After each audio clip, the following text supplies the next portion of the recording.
Black Clover is back, and we are rushing straight to the final fight. Like, jeez.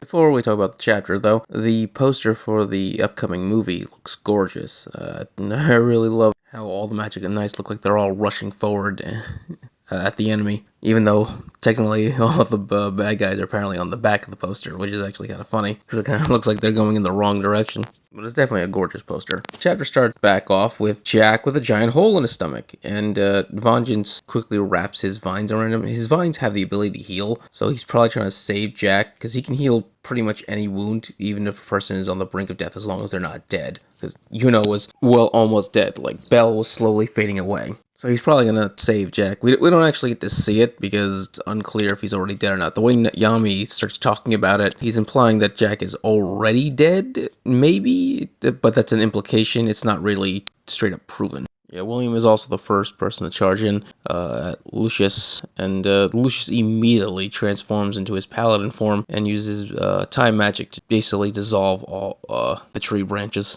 And he just devastates William in just a single attack. It's not even a fight. He just hits him with a time ball. Parts of his body basically age to decrepity, and William is just out of the fight, like, instantly. Yeah, Lucius doesn't see any of them as a threat. He doesn't even acknowledge their existence as even something worth concerned about. And so he decides to start his ultimate cleansing, basically, where all of his paladins, I'm gonna just call them lesser paladins, because they all look exactly the same. All of his lesser paladins fly up above everyone, over the entire Clover Kingdom capital, and they fire basically lasers down.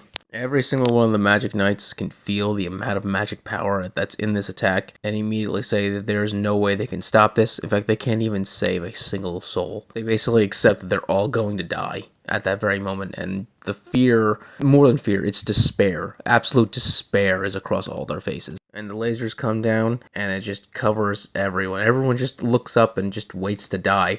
The exact same thing that happened in the Elf arc. Funny thing is, it's literally the complete opposite. The Wizard King was the one who saved everyone last time. Now it's the Wizard King who's going to kill everyone. But the thing is, all of a sudden a bunch of stars fly up and circle in the sky and create a barrier that completely blocks all the lasers. Obviously, this is Yuno. Yami's completely stunned by just how powerful he is. So is William. They're both dumbfounded just how powerful Yuno is at this point, which implies that neither of them probably could have stopped that attack. So Yuno has basically surpassed all the Magic Knight captains at this point.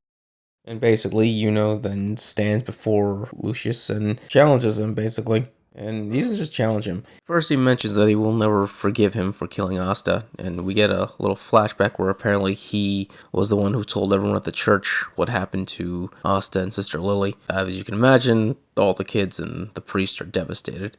As for the challenge, it's not a challenge. He declares that he's not here to get revenge. He's going to defeat Lucius. He's going to do that because he is going to become the Wizard King. So Lucius smiles at this declaration and says, I knew it. You are the one I need to crush. So yeah, we've already knew this beforehand, but Yuno is really the only person who has any chance of defeating Lucius, at least based on his calculations, because he thinks Asta's dead. So yeah, the fight between Lucius and Yuno is already starting, which is kind of insane. But it makes sense, because Lucius wants to get this out of the way as quickly as possible, because he got rid of Asta as quickly as possible, the one who has anti-magic. So it makes sense that you'd want to get rid of the final threat to his power. I still would like to know the answer to all of those lesser paladins. Did he gather a bunch of high-ranking devils, take their hearts, and put them into people? Or did he take the Supreme Devil Hearts, rip them apart into a bunch of pieces, and then separate the power out to all these people? Because that's kind of an interesting thing. Is he able to do that? Because we know Devil Hearts are able to split, still be powerful, because that's what Lucifero did. One self that was on the surface, and the other self that was in the underworld still. I would just like to know, how did he make all these paladins? I would just like to know just how the inner workings of his organization works, because we learned about the Spade Kingdom's system, like their captains had 5% devil power, disciples had 40%, and then finally the Dark Triad had 70%. I'd like to know, like, does the Lesser Paladins like 5% devil power? Or paladin power, then you got the 40%ers and the 50, how did he develop the power?